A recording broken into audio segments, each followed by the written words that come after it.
All right, welcome to the EULCS post-game live. We're going to be breaking down the action here from day 1 in week 4. I'm joined, of course, by Alex Fries-Knizhnek, Martin Fischer-Lunger, and Schalke's mid laner Nukeduck. Wait, did you actually pronounce his last name, or did you just say Knizhnek? Hold on. If I get the K and the Z and the last K, I can mumble in between every other letters, and people will believe me. Of course, if you're watching us, keep in mind LCS Academy is going to be starting right after PGL. But in the meantime, Nukeduck, the late game LeBlanc player. Talk to me about this game. Talk to me about the LeBlanc pick. Yeah. I think LeBlanc is pretty good against Zoe, you know, because I'm so mobile. And I felt like in that game I should have picked like a mobile champion, you know, rather than, you know, the standard Malzahar counter. I felt it would be like way harder for me to play. So yeah, I just... Yeah, they early picked Zac. Like they first picked Zac, so you gotta pick something that can dodge the ganks, because with Malzahar you just get japped on and... Yeah, and they had the GP with the W and everything. So yeah, I thought... I was watching the replay, yeah. It's just a bunch of late game fights. I think we had like 40 of these in the game. Yeah. This one, sadly, for Schalke was the worst, the last one. I'm not sure what Vander tried to do. I think he tried to save Chachi. Yeah. Oh, but he had, okay, he came in with upset in his belly, and then he upset jumped out instantly. Yeah. It was a tragedy. What happened there? What happened, Yuto? Come on. I mean, in this one, you mean? Yeah. I mean, like... I mean, it was kind of like Chachi was like top and he's like, oh shit, they're coming for me, I need help. And then he was like, okay, I'm out. It's like, oh no, I'm time ulting. And then like, we just like, we're not definitely like not on the same page. And we didn't even see like that play coming from them. So this was actually like quite a disaster, yeah. We heard it from Perks and Yankos. They were kind of calling this game a clown fiesta. And DeFisher, you kind of brought up earlier that it felt like this game was over 4 or 5 times in a row, where it's like either team could have maybe ended the game, but it just kept swinging back and forth. It was super back and forth. I mean, I get it, you know, pro player thing, called it Clown Fiesta instantly because it is so back and forth. Personally, I thought it was hype. I thought it was super hype game to watch. I thought a lot of the times when the game turned around, it was kind of based on an outplay coming from someone like in the bot lane, the Perks, you know, Q onto Nukeduck between the minions that suddenly brought GG back in the game. Outplay. Hey, come on, he had to shoot that through a minion wave. that was pretty cool. And some of the team fights, like, there were just some really good plays happening from both sides that kind of kept the game going. And sure, there'll always be some mistakes happening, but I thought a lot of this game actually had a lot of cool setups. Like the 1-3-1 on one side, the counter to it in terms of death balling, 5-man mid on the other side, just kind of going at each other. To me, it was super entertaining. And again, I know pro player speak, but I wouldn't call this a clown fiesta. I've seen way worse clown fiestas, let me just say that. We can talk about your history of 80-minute games in the EULCS. Yeah, we've had a lot of those. Literal clown hats. But I think, still, I want to kind of go back to this mid lane matchup. We take a look at the player of the game. Perks did win out with 59% of the vote. However, just this mid lane matchup, towards the end there, it felt like it was you versus Perks, right? Who would actually have more impact in these fights? You're both playing these kind of one-shotty champions on the edge. Did you feel that in the game, or is that just my impression kind of coming from the outside? Definitely, like, both champions are like super conditional, so that the one that will like fight with their condition met is like usually gonna deal the damage. So I mean, it was either me like assassinating someone or him hitting like max range Qs. Yeah, and those stopped us from ending the game, like I think like 2 or 3 times. Just like we could end the game and we were calling like care for Zoe, and then all of a sudden it's like shit, we're 1 HP, like we have to back. Yeah, I was always like, all right, they'll finish the game then, and then the only way they will not finish the game is if Upset's gonna get killed by Zoe, and then bam, 8-10 HP from the Zoe Q. So that was very like Perks versus Nukeduck game, you know, like who's gonna make more safe gaming plays. Yeah, it was so back and forth. It felt like a little bit of an emotional roller coaster, but of course one team that is starting to find their form is Fanatic. They pulled off some pretty insane team fights. Switching over to going up against Unicorns of Love. Yeah, I want to talk about this matchup. And Freeze, I want your impression of Reckless in this game. Nukeduck, did you get to catch this one coming in? Yeah, I watched just the whole game. Yeah, I watched it. Yeah. So Freeze, what did you actually think of Reckless's performance in this game? Well, he plays safer than I would like to, but then again, you know, like he plays this. That's why he's in the LCS and you're not. Well, I guess that's true. But then once he got 4 items, he just snowballed out of the mine, and with 4 items, you know, Sivir is hyper carry. It crits once or twice on the backline with W. Everyone's half HP, and they just roll over. Man, you make it sound so simple. I mean, yeah. Sivir with 4 champions in front of her who can dive the enemy backline, I think it gets a little bit easier to play it. But Nuktak, I actually want to know from you, because you watched the game. Yeah. When you saw the Fnatic draft, Yeah. did you instantly feel also like once this got to late game, they would just kill the backline of Unicorns Love like every single time? Or did you feel like Unicorns had a lot of ways to still outplay it? I felt like they had like, yeah, I mean, I think Galio is like pretty OP when someone can go in, so I actually felt that as well, yeah, that it would, like, even though they have the Corki for scaling, I didn't think there was actually any way for him to deal damage if they like do a proper like Vladimir flank. Like, you just flash goes in, get Galio ult, and there is no way they're gonna even auto-attack. I think it was a good look overall. Do we feel like Fnatic are getting better? In your opinion, Freeze, is this Fnatic shaping up, playing more as a team, or are we still seeing some of the same cracks that we saw in previous weeks? Well, Sivir is a champion that doesn't really spend much time in the side lane, because once she gets there, she clears the wave instantly. So she just clears the wave and just goes with the steam again. So that was perfect for Reckless, you know. And then you get the movement speed, so when you're grouped, you're easy making plays with it. And we saw the success. It was good. It was still very back and forth. Well, it was back and forth. Yeah. I'm not saying you're wrong at all. I definitely agree with the push for Sivir and then group is good for Reckless. But I like that we have an answer to getting Reckless out of the side lane. The answer is give him more wave clear, so there's no reason there's for no him minions to kill. You have to leave. You have to find a different lane now. Well, he can still be there, you know. He can just still be hugging or waiting for other lane. I guess follows the minions. The Sivir hiding in a brush doesn't happen too often. I mean, the game actually had a lot of moments where Unicorns, like, well, they should have won the game. Won fights. They got like a 22-minute Baron where Fnatic without Soaz there were tower diving in the mid lane and then end up getting jumped on after, and they lost like 3 members plus the Baron. So it wasn't clean per se. I just think the Fnatic team fighting with their comp, like they executed that properly in the late game and didn't give Unicorns a real chance to get back. And of course, Reckless had a great game on Sivir as well. Was an impressive performance. I want to take a look at our next match. It was the match of the week. Giants coming up with a solid comeback to take down Misfits Gaming. Every time, man. Second place for themselves. Amazing. If you're listening, you're the only person who predicted right. The rest of us have to bow our heads in shame. But Nuktak, I haven't gotten to talk to you about this matchup. Would you have bet on Giants to pull this one out, or would you have put it on Misfits? I mean, Misfits is kind of the favorite, but I really like what Giants got going, you know. I feel like they actually play like very well together, and like especially Joko, I think, is playing so well. So I thought it was closer than like what like the predictions were, at least. They were very one-sided. It was one Giant, so yeah, it was a little one-sided. And when I look at this game, I think, one, we're seeing Giants really shape up, and it's being proven every time that they are a team that can fight incredibly in the late game. But on the opposite side, for Misfits, what went wrong here? It feels like they had a very clear plan in mind when they came into this game, when they drafted the way that they did. But where did it actually fall apart? Because they were ahead for a very large period of the game. We've had a few games now where Misfits are drafting a comp that can get ahead in the mid game, and they do it. They don't get to then. I mean, it's hard because 100% remember the game at the moment, but they do slow down a lot when it comes to then saying, okay, we need a Baron now to actually break into a base against 5 million wave clear champions, and that's kind of one of the problems with the meta is how hard it is to finish games. And I think like this draft is an example. To me, late game they would struggle. The Rengar one-shot combo is hard to pull off in teamfights consistently.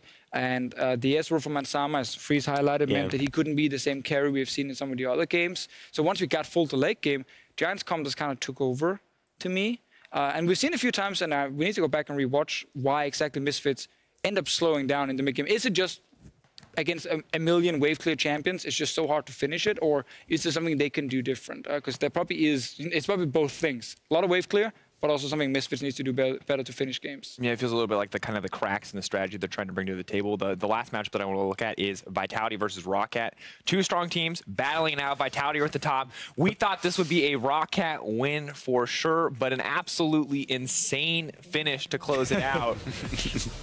The TP from 80 carry, dude. Yeah, okay, so I'm curious, if Schalke won the game like this, do you walk away from that game like, we did good? How do you feel if you come out of a game like that? I mean, it's kind of like our game. I think it was like, I mean, you won the game and you can be happy, but I'm pretty sure they have some stuff to look at still, you know.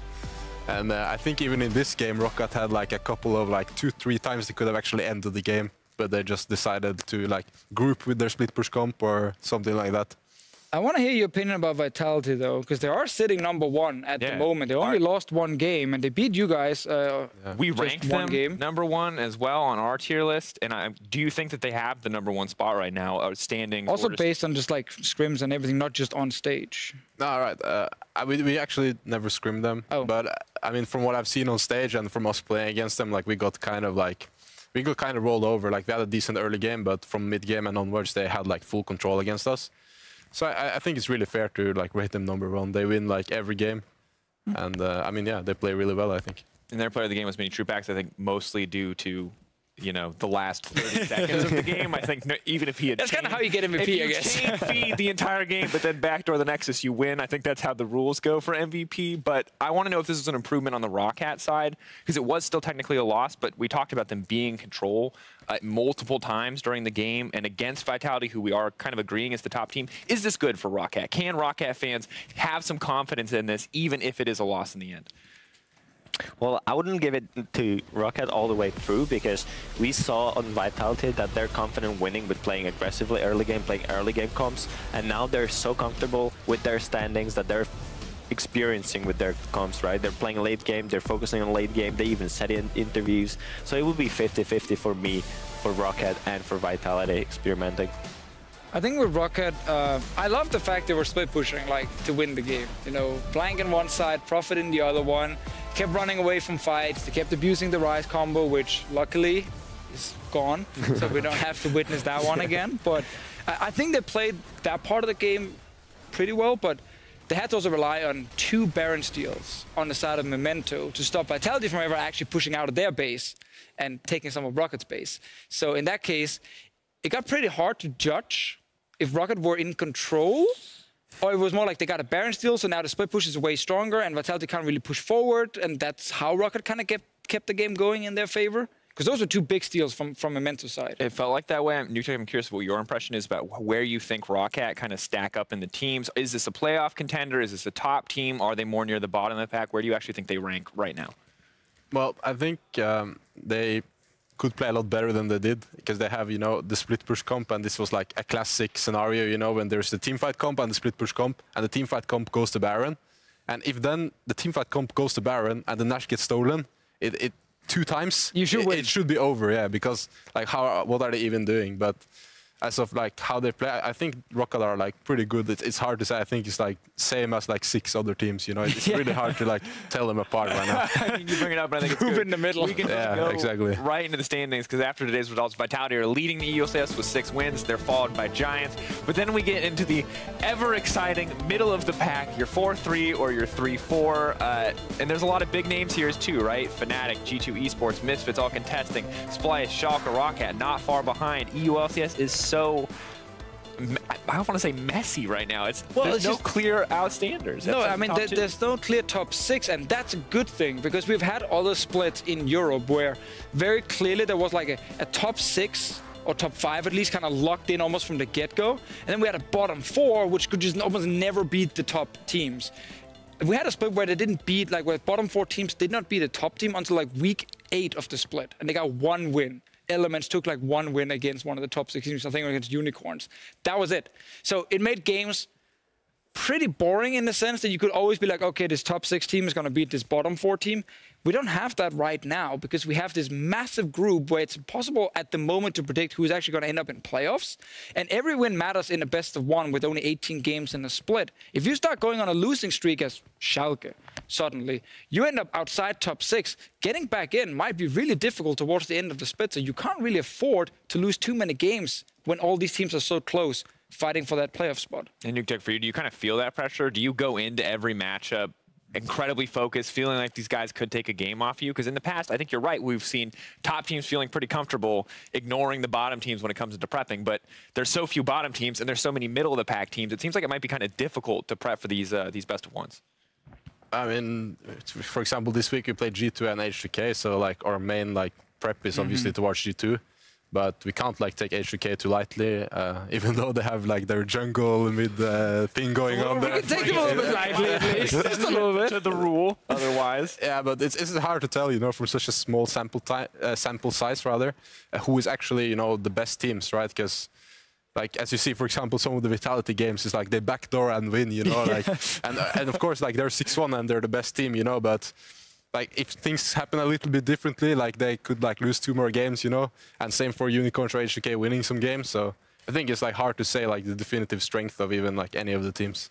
All right, we'll get to see a little bit more as week 4 of the EULCS does continue tomorrow, kicking off with Vitality versus Splyce. Freeze, I'm curious. You can see the matches to my for tomorrow behind you as I learn my words again. Which match are you the most excited for? What are you looking for here, Freeze? I'm looking for the Caterham in the jungle, H2K versus Schalke with you on my left. And then obviously Fnatic and Giants. I want to see more from Giants, if they are actually the contenders of playoffs or not. All right, let's just get the predictions while we're here. First off, let's talk H2K versus Schalke. Ooh, that's probably an H2K. That must be an H2K. I'm pretty sure like those Schalke guys will take it. Oh, okay. All right, looks good. Cocky, a little confident, but Fnatic versus Giants is the one I would mostly like to talk about. Nuke Duck, since you're not going to be here on the desk tomorrow, talk to me. Who do you actually think has the edge here from what we've seen so far? I mean, Giants against Fnatic. I think Giants will win there. There we go. Yeah. Set the same. No, I expect Fnatic to win. There you go. And you are also now saying Giant. Oh yeah, I guess you. I said Giants and you gotta stick with quick it. shots. I have to stick to it. All right. I'm excited to see. We're going to find out tomorrow, but over in North America, NALCS Academy is starting right after our show here in Berlin.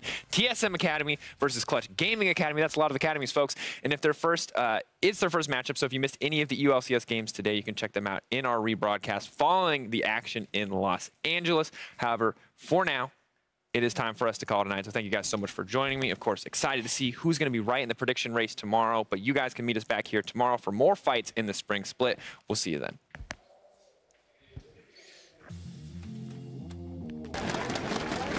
He pushes him right back in before he goes mini. Now Niski comes in to complete the gang squad. Instant first blood for the Splyce mid lane.